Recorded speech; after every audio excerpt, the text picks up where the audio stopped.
Yelp is scary. I mean, Yelp is so scary. Like, the tendency for us to make a positive review as a human being is just less than the tendency to make a negative review.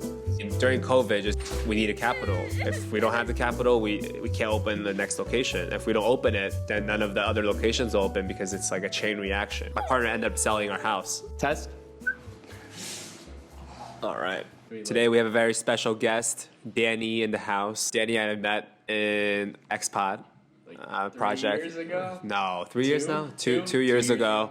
And at the time, Dany was starting out videographer for our project. It was the first time we met through shooting videos and capturing great content of food and what we offer at XPod. And I'm glad you're on our first podcast to talk about life, to talk about questions that people don't really ask in the journey that you go through, and share some insight that we find it helpful and useful for anyone that's looking to, whether it be a videographer or creative. So how did you get into, how would someone get into, let's say someone's watching and they're like, hey, I want to get into videography, right? Rather than a 9 to 5, and I'm very interested in creatives, and because did you go to school for it? What's the best process for it to really get into and getting clients? What that journey is like? Yeah, so a ton of people ask me if I go to school for it. Honestly, like 30% of all shoots, people are like, oh, did you learn this in school? Did you not? And I always just kind of tell them, everything's on YouTube. And you just have to go out there. First couple clients, free. Just be like, hey, can I help you? I'm starting this new passion in video, and I want to grow my skill set. And honestly, just a ton of practice. Your first videos will suck. I mean, it happens, but just keep going. It doesn't matter if your equipment's $200 or it's $5,000. Just keep practicing, and you'll find that you grow over time. Okay. Yeah, I always talk about, and what we do is always provide value. And when your value and skill set's not there yet, you gotta learn either by working with someone else, or you do for free and learn by trial. So how many free clients before you were able to this content is good enough, I start charging? And how'd you come up with that? And how do you meet your first clients? So first clients that I met was probably Instagram DMs. Hey, can I shoot you? Can I do a free photo shoot for your shop? And it'd just be local businesses next to me, like a flower shop. And I feel like I realized it was finally good enough when I did a free shoot, and they actually wrote me a check after. Oh, so you're like, hey, I'm going to do it for free. And then they're like, you know what, this is so good, I'm going to actually pay you. That's amazing. Exactly. And that's the moment I was kind of like, wow, this might be something of value. And that's when it changed for me. Okay. What about you in the restaurant space? I mean, I know you started with 0 restaurants, and now you're coming on, 8? 10 restaurants. 10 open ones right now. We have a 10 in pipeline for next year. But I guess a little bit different, because I initially never thought I would be in the restaurant space, and this is not something like, hey, I was cooking and someone said my food's amazing. I wish the story is as awesome as that. So I was actually in the marketing world. In high school, during my high school years, I spoke English and Chinese, and I found that my skill set of just being bilingual and my knowledge of social media, of Google, understanding how Google works, how Yelp works, I'm able to go to Chinese restaurant owners in New York and tell them, hey, let me take care of all your web development, your ad management, your Yelp management, and try to get non-Asian demographics in there. And it was just myself. So it's almost like you're kind of working your own niche. Yeah. Everyone can do this. Yeah. I think the niche is my skill set of, you got to find, what your skill set is and what's special about your service versus the market. For me, it was being bilingual and understanding technology versus these owners that have, they're 50-year-old and they understand how to run a restaurant, but they have no idea how to build their brand and no idea how to get their food to outside of Asian people. So that was my niche, and it was obviously very targeted niche of demographic, and I did that for a while, and one of the clients just asked me, like, hey, why don't you invest with us and build a hot pot restaurant in Vegas? And that's when I met my partner as well, who was we're both young kids at the time, we're both 18. Wow. And so very early. And yeah, during my gap years between college, I put whatever I had saved up, I think it was $70,000, into the project to own 10% of the business. And it was supposed to be just an investment, and I'll continue running the marketing side of things. And we realized it's like just doesn't make money at all. Like the restaurant didn't make money. We had amazing feedback. The good thing is the feedback was good, but my partner and I didn't quit. And like, hey, we have these amazing customers. We just don't know how to turn a profit. We brought on more capital, some investors to guide us, and we just learned a lot during those times. But it's through trial and error, just like yourself, and through that until maybe 2 years down after restaurants, then we started to like, oh my God, we're actually profitable, and this model is scalable. But the first thing is to create value for our customers, and the customers loved it. That's why we continue with it. I hear often with restaurants, it's just that the margins are razor thin. Was there anything specific you did that really helped you realize that growth and turn that first restaurant profitable? Yeah, what's crazy is that I think the national average for a restaurant net margin on tax return is like 0% or 1% net margin. And the challenge is, especially operating restaurants in the States, it's so competitive. The barrier to entry is quite low, so the margin is very thin. You got 30 to 40% labor costs. You got food costs, and rent is probably at 10%. Is rent the biggest expense? The biggest expense is equally food costs and labor costs. So those two will always be related. So that make up to, and the difference if you're profitable or not, which is so crazy, is the small little management of your payroll, of scheduling your staff, of the food costs. Like every cent matters. It's so crazy. And being in the restaurant space, a lot of people see as a customer is like, hey, why is food so expensive? Or should I tip well? Like every dollar count. It's unfortunate because I think it's the supply and demand just so competitive, the space, that everyone's price is so competitive. The margin is really so thin. So just pricing a product, $3-4 higher on the menu is so sensitive towards your end net margin, because labor costs can be 30 to 40%, food costs can be 30 to 40%, but adding that together, you're talking about a 20% difference potentially of that's where your net margin is. So I think in the space, you really got to understand how to control food costs, how to control labor costs, while having a product that people will feel like it's not too expensive and it feels good value for. So absolutely, really, really difficult space to be a winner in. People say, like, I think Peter Thiel said, you want to create a business where it's not competitive, right? You want to be Google, you want to be Tesla. I mean, automotive is competitive, but they were the first electric cars, right? And Amazon create a new market where there is no competition. And opening a restaurant in Chicago is probably the most competitive thing you can find, and one of the most difficult thing, a stressful thing that you can find to run a venture. But the thing that makes us stand out is also our niche in the food and beverage space. It's something different. If you're trying to open a steakhouse in the States, everyone has a steakhouse. Even more challenging. But for us, we have a new type of cuisine. It's something that is arbitrage in the culture space. Like, it's not fully developed yet in the States, and we want to bring a lot of cool concepts from Asia to here and put in the U.S. twist, put in our amazing steak in it. We have our own cattle ranch. Right, so those things really help. So when you're creating a food and beverage restaurant, you want to make sure that you really have that X factor in what you're doing, and that the people are willing to pay for, and won't have too much comps like, oh, this is just another steakhouse, and you really want to be above and beyond from in that perspective. Two things that really helped were pricing the food properly and managing employee efficiency so no one's getting overbooked and dollars aren't wasted. There's so many factors. I can probably do a class on this, but there's just so many factors. I would say just the food type itself, because we're in such a unique food set of hot pot and barbecue. So those concepts in itself has a slight advantage because there's not much comps. It's not like, oh, this is what I have at this steakhouse or another. So it's a new experience.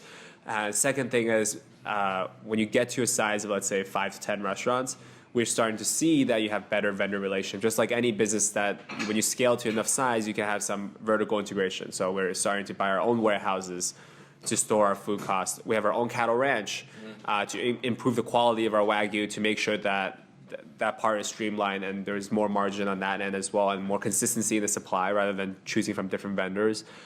We have our own logistic company of our own shipment to make sure that we can ship all of the materials. So you take care of the whole process. Right, and that's challenging when we started out with one location. But the only reason we're able to scale out to 10 locations is because the customers enjoyed what we created, and that's so vital to creating an amazing product. So I will always say, like, think about the financials later, as long as you know there are ways to make it profitable. Make sure the product is something that's loved by the people.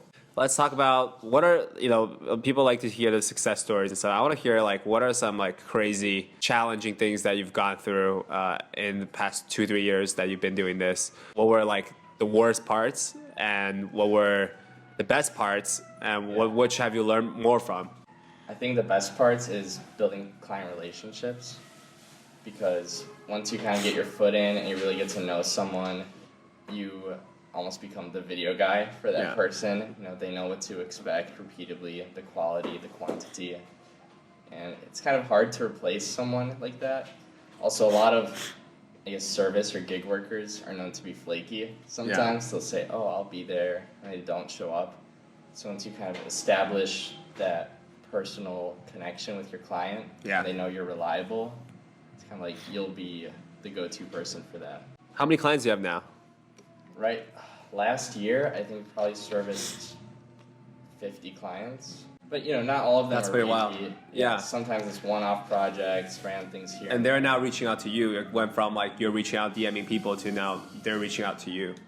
And the whole goal is that with the service you provide, it's so good that they want to refer you to their friends. Yeah.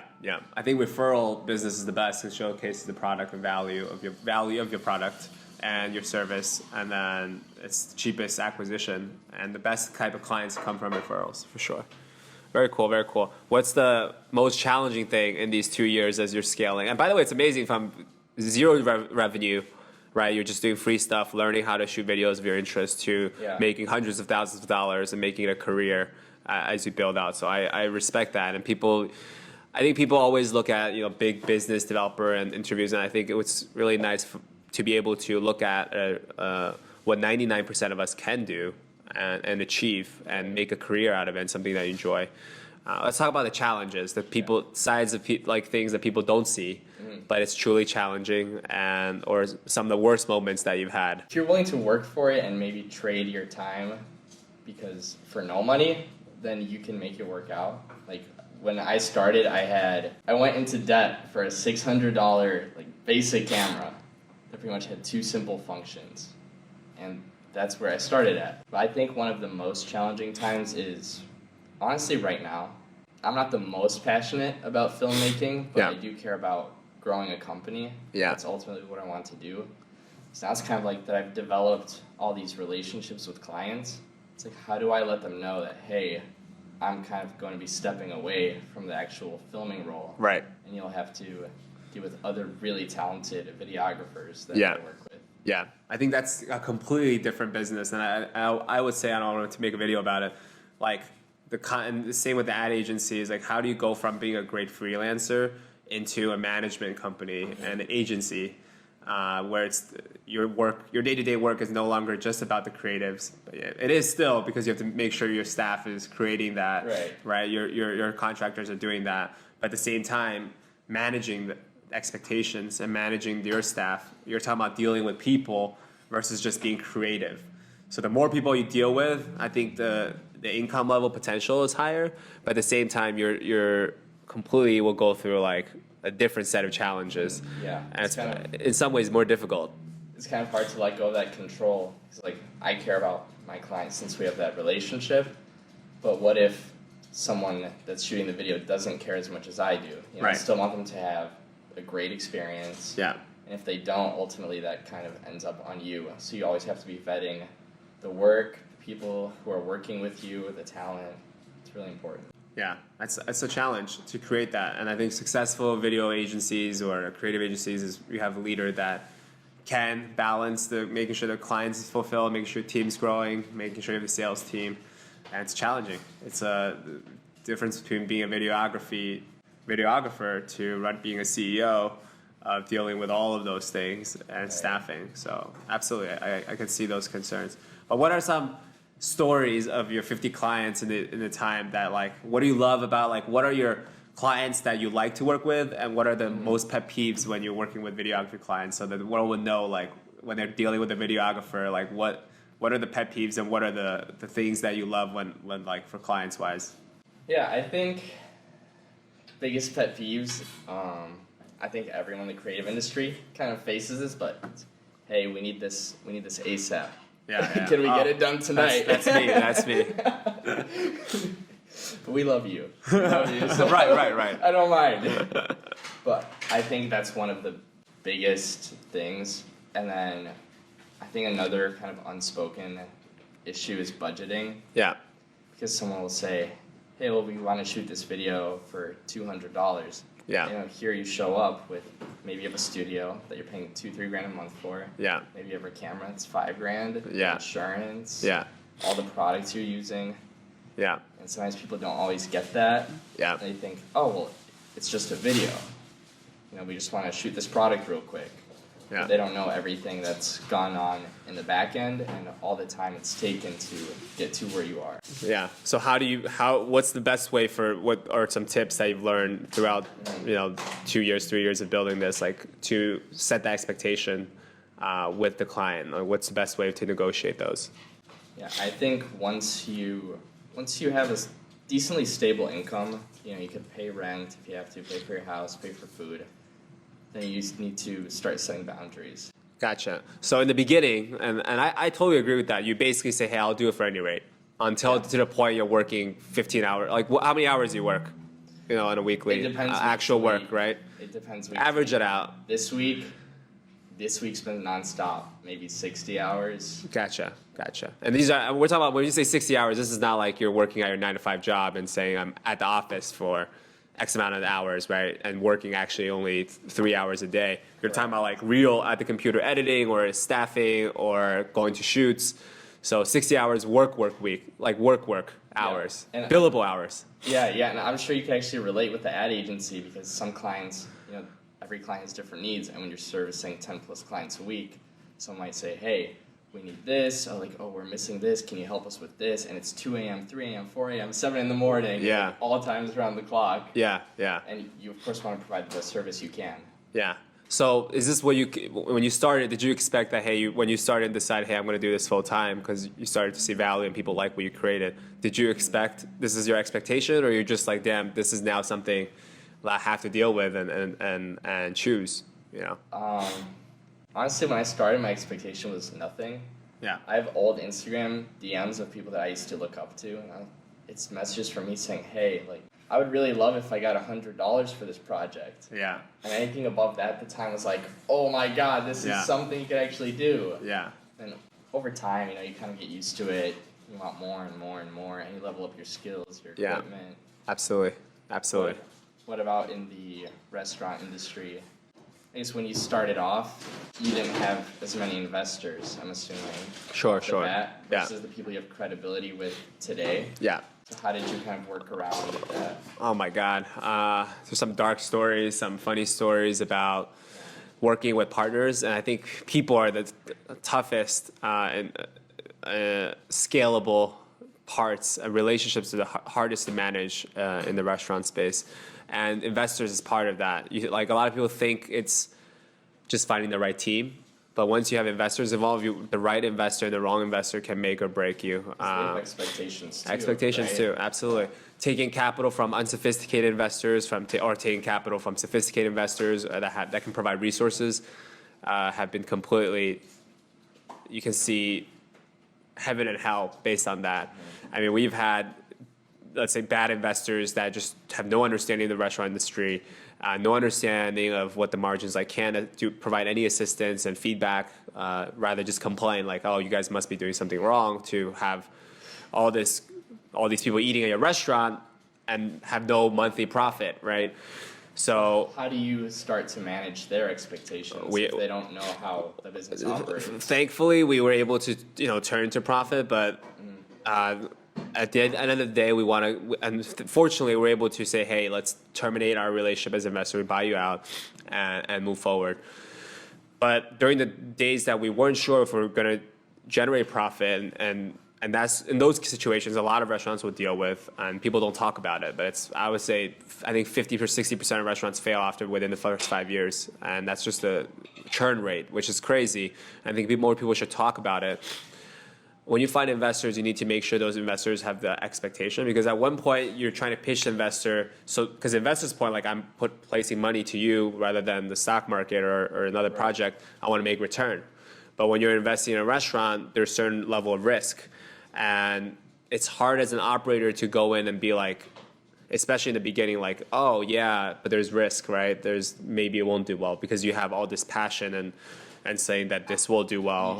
You just want to do it. You want to convince the investor. So there's a fine line of setting that right expectation, and that's when you find the correct investor that understand the challenge of the restaurant, understand where your niche is, so that they can invest you and support in your project and understand the risk and the reward. I mean, at the end of the day, the return on investment in restaurants is higher than what you would invest in real estate in terms of return. You can look at 30% return, 20 to 45% return a year. For even these investors? Yeah, in terms of overall project. Some projects for us, like if you're talking about construction costs, actual cost of allocation, we can make 80% return a year, right, as operators. But for an investor, I think it's good to set an expectation to know what type of risk they're involved in. Out of our projects, thankfully, we're able to pivot and get all the restaurants to be profitable.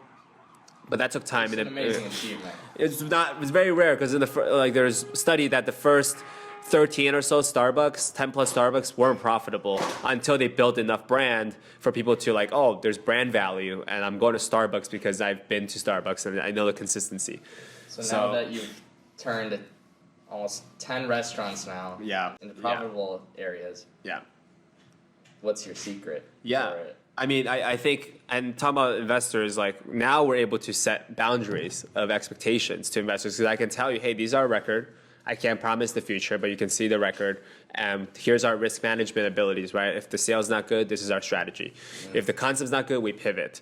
If we're able to reduce the labor costs, we sign lease agreements, we sign with landlords that are like our partners. So many little tips that go along the way. But for the matter of this conversation, I think it's important initially when you're starting out to set proper expectation with your investors, with your team, and manage those expectations. And the most challenging part for us was in the beginning, you don't know if you'll be profitable when you have investors that are invested. And my theory always, like, I'm willing to put my capital down the line. If I have no responsibility, kids or whatsoever, I need to show that I'm willing to go all in. And that's the same thing with my partner. Like, our projects cannot fail. That's the mindset. And we put in our own capital. Show the investor that and we're all in. I think that's a key thing. And you have to be able to go all in to convince the investors that if we fail, then we're failing ourselves rather than, and if I'm an investor, I want to see that as well. Like the people that are operating this have their skin and time in the game, and not just like this is a side project as well. Walk away. Yeah, and I've seen projects that have multiple restaurant owners in multiple partners. They're not operating, and everyone take a little role, and don't end up well because they're not all in. They're just operators, and it's very different for someone that's passionate, I'm willing to put 80-hour work week for no pay for 2 years, right? For this baby, for this project, versus someone that's like, I'm the executive chef, I'm getting paid $200,000, $100,000 a year. I will be the face of this project. I have no capital involved, nothing involved, no skin in the game. I'm just hired high. So those financial structures set in place is very important too, in the restaurant space. But it's hard in the beginning because there's so many moments, and I think that will apply to everyone. There's so many moments you can quit. I don't know if you've been through that, but there are moments where I can be like, you know what, these nights are just unsustainable. Like maybe I just cut it out and maybe do something else, or this location just doesn't work out, and we need to close it. And we just fortunately haven't gone through an experience where we're going to close one of our stores that we operate. But there are a lot of moments that I know we could have. The first 2 years that weren't profitable, dealing with angry investors that are not sophisticated. We didn't quit, and we kept going. And I don't know how many other projects that people will go through. That some projects, I think, if you don't have the customers for it, you gotta quit. You gotta pivot, not quit, but you gotta pivot and figure out what's wrong with your product. But thankfully for us, we're able to see the customers love it. Then you just keep going and figure out how you can turn this into a profitable venture.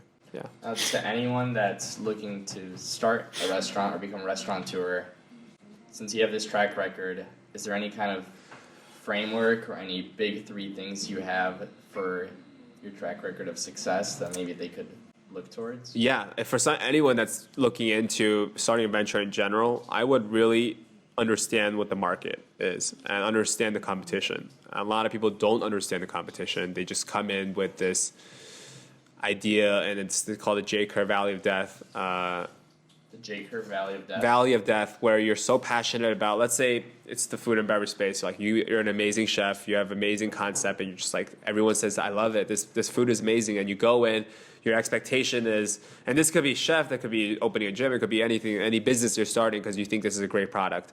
Then you go into the market, reality sets in, so many factors that you didn't consider about because you have no experience in the industry itself.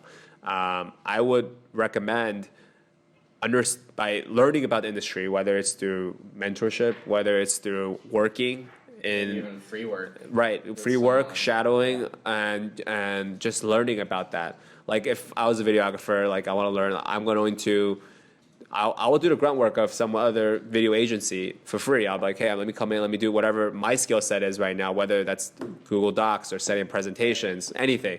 And just to understand that business completely. Unfortunately, my partner has been in the restaurant operation. I don't know how to cook, but my partner can do everything in the kitchen.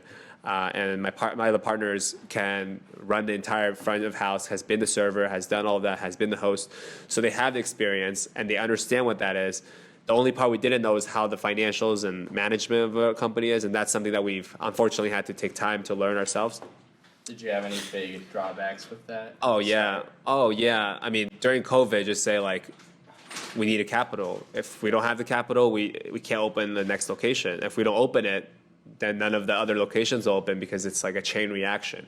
So there's so many times, and my partner ended up selling our house. What are kind of your struggles now? Because I know when you start a restaurant, you have certain different, obstacles you have to overcome. But now that you're playing at a different level, I'm sure that entails new obstacles you need to overcome. Yeah, I think at the first location or first restaurant we built, it was really focused about just building the experience and in and out of that one location. And my scope of work was how do I make the experience better and things where I'm dealing with things directly. To this scale now, we have probably 500 people managing the operation of the 10 restaurants, 500 plus. Just on our payroll, probably 500 and around there. And the game changes for me. It's challenging. The most challenging thing is for me to still able to have that mentality of the first restaurant, be able to see, hey, like, example, I'll be like, oh, this sauce is too salty. Like, hey, why is the server not bringing this up first? Or this menu might be a little confusing for this new change. So I can be very hands-on with individual projects. Just like when you do videography, you can be very hands-on about the transition of this. When you get to your scale, let's say you have 10 videographers working with you, working on 100 projects a month, you have to start to realize my job is actually and I'm finding that balance and still learning process, is to find the best team that can execute better than I can in these prospective areas. And it's who to promote within that can have that type of responsibility, that want that leadership role, and to take on the same mentality of making sure that our vision and making sure the operations is just like the way we want it. I mean, as ownership, it's easy. Like, I want everything perfect. Like the shop, that's why you go to these really fine dining restaurants and it's not scalable, because the passion is so much in a Michelin star restaurant, omakase, it just seats 10. And the chef has this perfect way of perfecting art, right? It's art in itself. Seeing an athlete perform, right? There's only a few Mike Tysons, and you're seeing the best of the best perform. So how can you replicate so many Mike Tysons if you want that type of level? So the challenge is, how do we scale? And humans, the hardest thing to scale, to replicate. If this is all built by robots, then yeah, everything is easier. But it's not. So that's the biggest challenge, is how do we automate the system in so many different ways, from the food creation to the service to the user experience, to the marketing management, and so forth. There's so many things that go beyond just the food itself. And what I have to deal with now is, how do I make sure the system is being optimized every day, rather than one restaurant location or one part of a restaurant location that's being optimized. At the same time, I'm still dealing with individual issues that come my way for the operation. Right? You're dealing with all sorts of problems. There might be someone that want to quit. There's something this. Got to figure out why we're not getting enough return customers. How do we adjust the concept? At the same time, we got to figure out how do we scale and building another 10 locations, and how do we do that? So that's the biggest challenge now, is to figure out the growth model. But it's a different set of problems than when we're at one location. We can't even figure out how to turn it to be profitable. I think the stress was higher then because you didn't really have a end goal. You don't see the light. And that's the toughest challenge during the time, is to be able to see the light, to see that what I'm doing is validated and it's something that I can pursue. Most people will quit during that time. They're not quitting during the scaling time. And some people have overconfident in our stage and scale incorrectly. That's a problem. But the toughest challenge for most people in doing anything, a job, or it doesn't have to be starting a business, but your job or starting a business, is the beginning part of getting through that and seeing the light, and seeing these big wins that we talk about, whether it's investors investing like, hey, I'm going to put more capital. Those are the challenges I want to talk about, like where do you face, and it depends on each individual situation to figure out, do I quit on this project? Do I pivot? Or do I continue because just not enough people know about my product? So now do you kind of have a network of investors that you can just say, hey, I have this idea, call them up? You already have a good connection with them, and you're like, let's get something rolling. Yeah, that's cool. That it's been a different journey too. So from the beginning, a lot of our investors were actually customers, and that was a challenge. Yeah, great thing. I mean, it just shows the food is so good. They're like, they don't know much about the restaurant space. They want to invest because it looks like it's busy and people are good. But we weren't experienced. Like I'm talking about the first year, we took on some unsophisticated investors that are not impactful, that are always angry at our performance, which is not helpful at all for building a project, not supportive of what we're doing. They constantly think our cost is too high, maybe we can, but they have no restaurant experience in itself either. So they're just saying bullshit because they're angry. I want my return. They want their returns, and they're angry that why we're not creating that. So at those times, raising capital was very challenging. Capital raising is always important in the lifeline because we're expanding. The cool thing with our venture is that it's cash flow positive. So if we want to slow down and build slowly, we can take our own profit and reinvest into each individual location. The investors we're dealing with now, I would say much, much better. And that's the unfortunate thing, is like capitalism or financial models that we have in this world that works in general favors bigger companies and favors monopolies. As you get bigger, your competition, it decreases actually. And that's just how it is. As money makes money, and when you have a certain amount of money, it's almost hard to lose. If let's say you have $1 billion, you just put it in an index fund, you just make millions and millions. 4% on you know, that's that. Yeah. So that's the system of how money works. That's the system of how business works. Now when we raise capital, it's a different game. We have investors pitching to us. It's like, hey, we provide this value. It's just like clients. Like, you know, when you in the beginning, you got to DM out to people. Now knowing that there is proof of concept, people will like, hey, I want to pitch in. This is what the terms are, and this is what value I bring on. So it's good to be on this side, but at the same time, we got to make sure we're not just like, yeah, let me spend money, however, expand. And this is when corporations become not lean and it gets out of control away from the original mission. I want to make sure we keep on the original missions, stay lean, and be able to focus and build and make sure that the customers at the end of the day, the customers love your product. Because all else, everything, raising capital, all this will fail once the customers don't appreciate what you create and don't value what you create.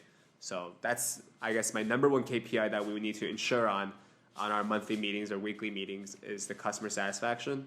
Then later on it comes from return for investors or anything else. Yeah. I'm sure you've heard about, one customer tells another, those two tell four. That's what Yelp is. Yelp is scary. I mean, Yelp is so scary. Yelp is our partner. And it's amazing to now be able to see a restaurant or get feedback, but it's so scary because we're more like the tendency for us to make a positive review as a human being is just less than the tendency to make a negative review, right? Like if I'm happy, I'm not gonna spend the time to go on Google or Yelp to write a review. But if have one bad experience, so it's already the review is like tilted. It's not like just like after you watch a movie, they ask you good or bad, right? That would be a solid review if we ask the customer in and out every day. But unfortunately, people don't write good reviews, but they leave bad ones. And that's spread out like wildfire. That spreads fast. It spreads fast. So it's tough to be restaurant owners, and I get that. That's why in the agency, like reputation management is so important, because you want to ensure somehow you can incentivize customers that don't usually leave reviews, also leave reviews. So we send them like feedback forms and then encourage them to write a review if they had a good experience. That applies in all industry. Like if for your clients, like if you have your business page, like making sure that they write a feedback for you, like they won't do it without you asking. Right. They will complain though if somehow like they didn't match expectation, they had a bad experience, they will complain. But have a positive experience, they won't even mention it. So you need to encourage them to like, hey, can you write a review? Some kind of incentives. Right. 20% off your next project. Sure. Yeah. So you need to get those feedback, and the feedback's important. Asking how the customers are doing in any industry. A lot of times we forget to ask the customers what they think of us. That's why we created an NFT to make sure we have a community of VIP customers that can give us feedback directly to management. And also taking care of feedbacks on normal customers, especially in the food and beverage space, is so important to adjust. And if a lot of people are saying we have a bad experience with this or this, we need to make changes constantly. And it's an ever-changing market, so we got to adapt and change the concept and pivot. Not quit, but pivot. So the Xpot and all sister brands, they're privately held, correct? Yeah. What made you decide to go with this model rather than franchising or licensing? Sure. So franchises work, I think, when you don't have a concept that requires a lot of operational assistance that's needed. So let's say it's a Subway sandwich store, right? You can franchise that because as a franchisor, I can provide you all the ingredients, and it takes no skill set for the chef. Anyone can be trained for a month and make this Subway sandwich. You have SOPs that are easy to write for. Exactly. It's easily scalable, which is great. That's one part of it. And second part of it, I think, is just two different business models.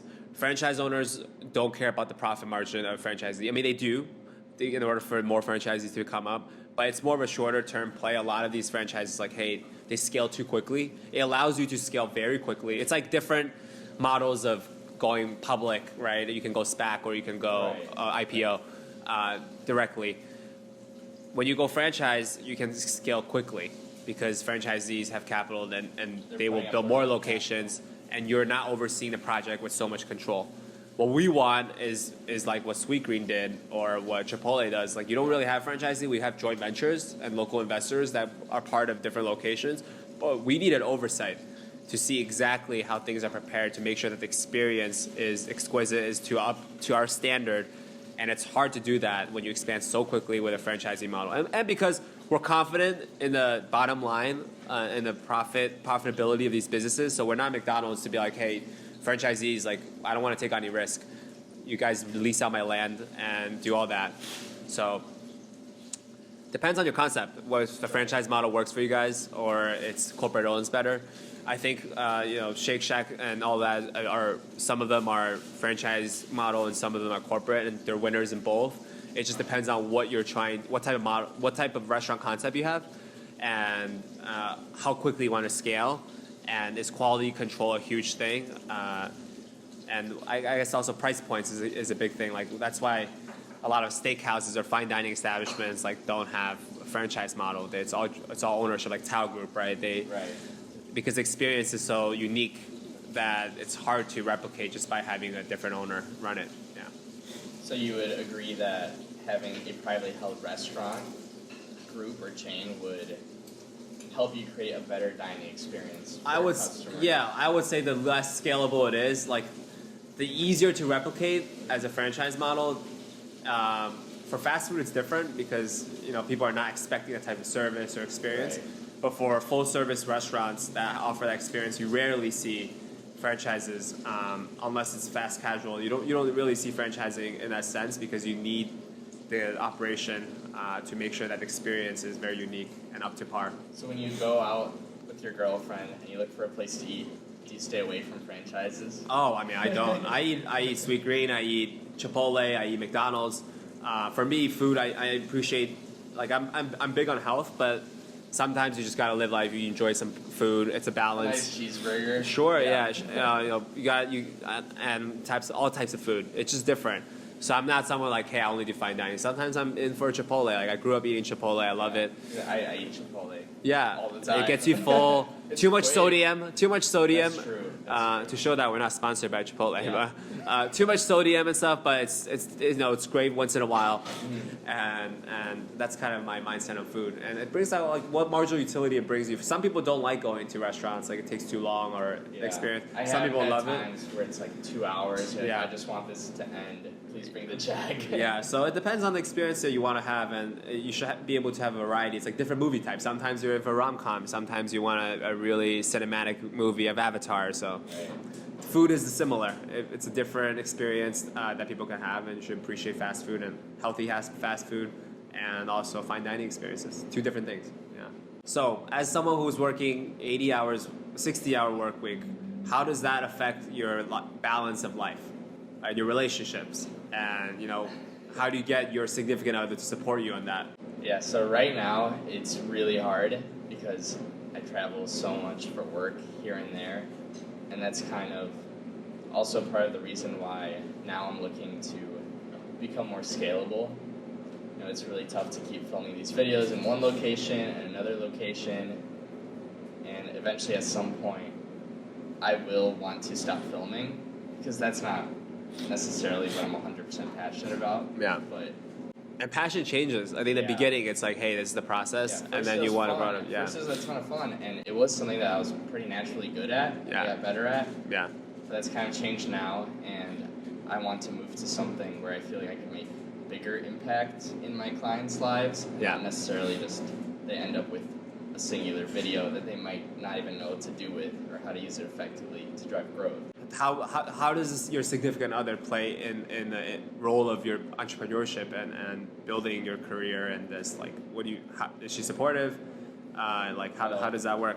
Yeah, she is very supportive, but it's tough sometimes because I could be gone for 2-3 weeks at a time, so it could be unpredictable, and it's also part of the driving reason as to why I want to go where I want to go, because I can't see myself doing this forever. Yeah. I know some people may be happy as wedding photographers, wedding videographers if they're really passionate about it. Yeah.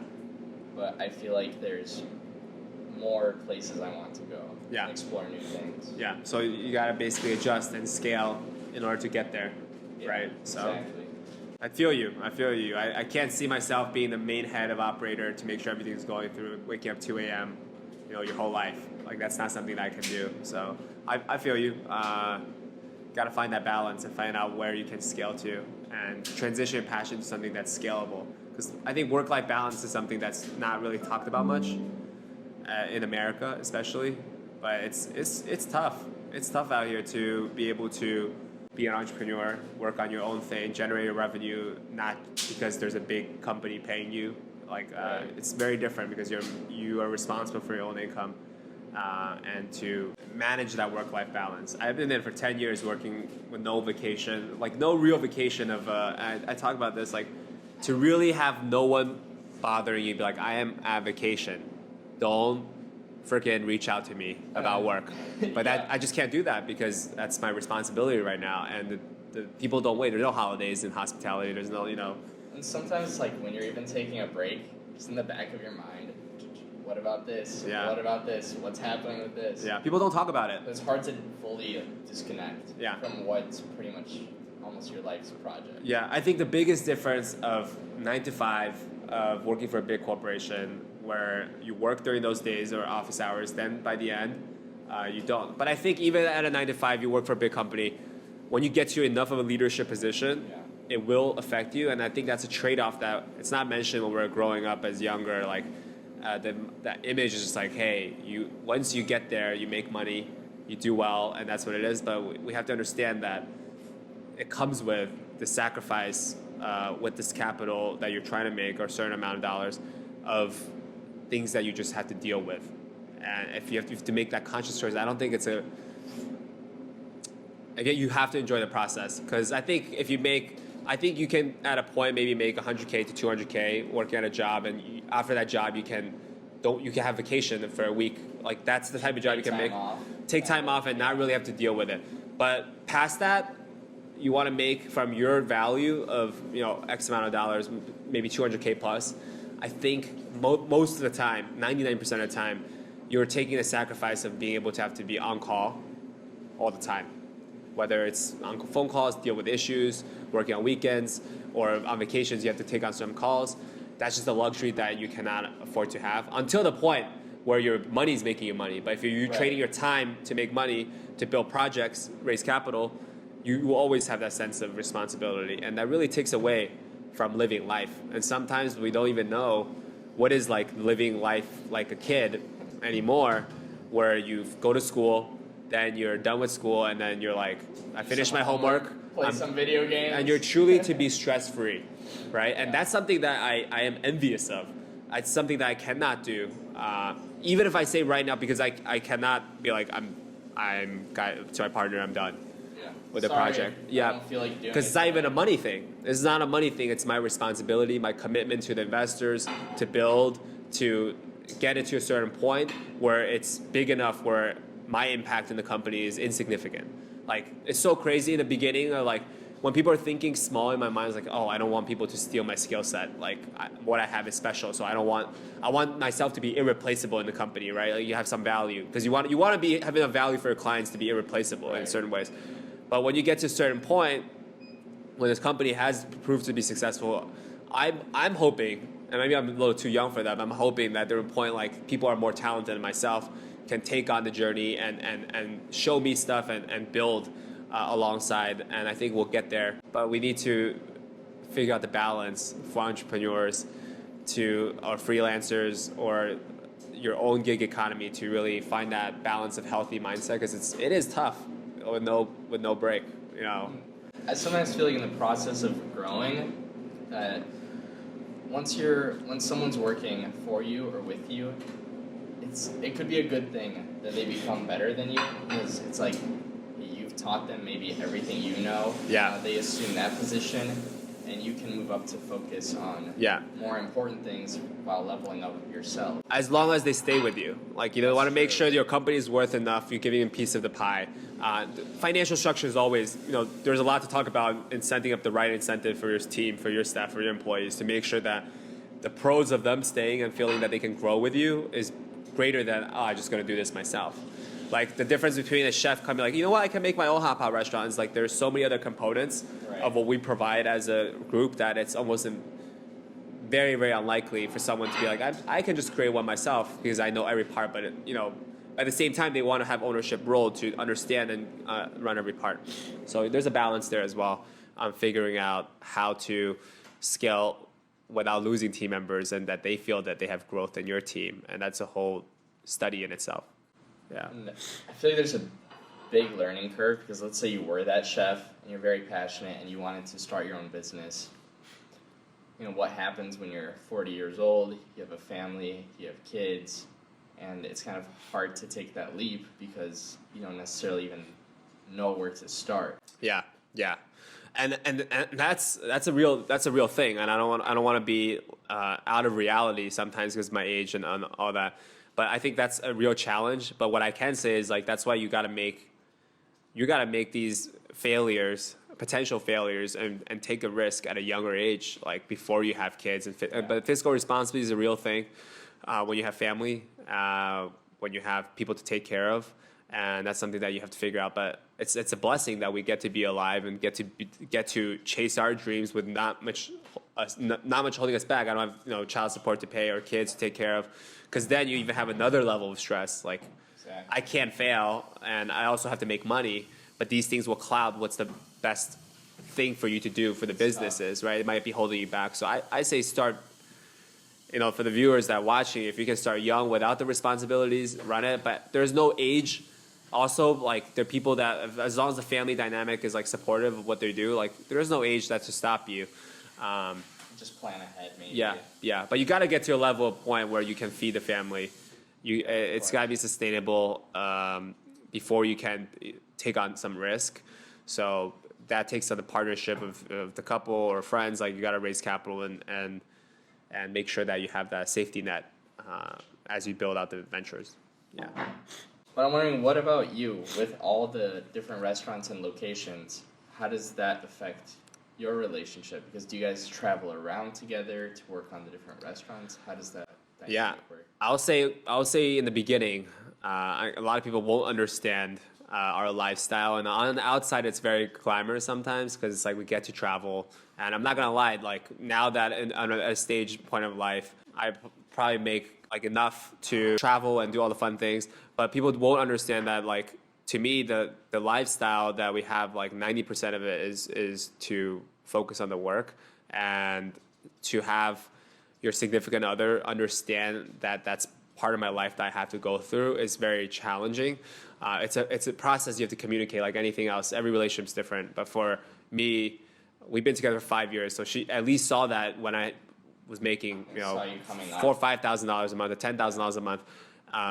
She already saw that like my workload hasn't changed, regardless how much I make. And she saw that I was flying here, running this with no direction and just trying to make it work. So you got to find a partner that understands that. And sometimes it's frustrating because to her, my partner, like generating, you know, like all this work is crazy to her. Like, why don't you just make 100K or get a job and you have more time, right? Quality time. And sometimes that's better and that's better life. But I have these commitments that I've set up to make sure that my character is to make sure these projects are successful, are committed to the investors, to myself, to my partner. So definitely a challenge. You guys travel for work together often? Sometimes the great thing is, and I'm very blessed for that. She works from home for her marketing gig. That's nice. Because of COVID after that, and also now she's starting her own project, so she can travel on the road and sometimes come support our openings and see places. Awesome. But for sure. And on top of that, there's also dealing with, because long distance itself without a relationship, it's challenging, you know. And my work, it's also, you're working with a lot of different people, time allocated. At the end of the day, it's quality time. So I just got to make sure that you can balance out. It's like going to the gym or going to hang out with friends. Through your busy time, you got to find out where you can spend quality time or do something for your significant other. And that's key. No matter how busy you are, I never let work. No matter how busy it is, I always try to do something for her in the 5 languages of love, something. And I think she understands that I'm making the effort. That's what you're doing. Yeah, because I can be like, you know what, I don't want to make the effort. I'm so exhausted from work. I'm going to sleep. I'm going to sleep. I don't want to talk about this. You know, I'm tired. But you still got to make the effort talking about just like any relationship. So you got to go above and beyond. So it's always going above and beyond, just like your work. You got to go above and beyond to do great things. Relationship too. It's a thing that you got to continue to maintain. It's like family. You want to spend more time with family, you got to put in the effort. So it all comes down to the same thing. You can't make excuses. You gotta make up for the times that if you're not putting enough time, I can't be home every day. I can't cook for you every day because of my lack of abilities or I don't know how to. Then you got to find out different ways to make things work. Yeah. Would you say you're a decent cook? Oh, I'm a terrible cook. What's crazy is that I'm in the restaurant space, but I do everything that you don't see in a restaurant, which I would say 50%. Oh, cuisine wise, I love Japanese cuisine. Mm-hmm. That's probably my favorite. I just love how if you ever get a chance to visit Japan, you just see no matter what type of cuisine they make the best Italian cuisine. Like, to me, the best Italian cuisine is made in Japan. Italian? Yeah. It's just the intricacy of like French dining, and French tasting is great, and I think they copy the French dining like culinary experience, and they've just put their whole life towards it, and the repetition of what they do. Like if you go eat, I know you don't eat raw food, which is unfortunate. I'm working on exploring. You got to explore that. You got to build that. The way they make omakase, they make just the simplest ingredients, minimalistic, but you gotta take 10 years to learn how to roll the rice. I mean, and we're talking about commitment and artistry. That's what it is. And if you ever get a chance to visit Japan, like just all the food is so delicately prepared. It's all about the art. Yeah, I think it's for health matter too. Like there's a reason why Japanese people, like the average age of their diet is so healthy. It's not a lot of carbs. Everything is small. Even the way they cook, like for kids, food for kids or 7-Eleven, amazing. So I would say, yeah, Japanese cuisine is definitely one of my top go-to cuisines to go to, and we try to replicate that as well in our Chinese concepts, Asian concepts, Korean barbecue concepts. We try to replicate that level of dedication into our work as well. Yeah, nice.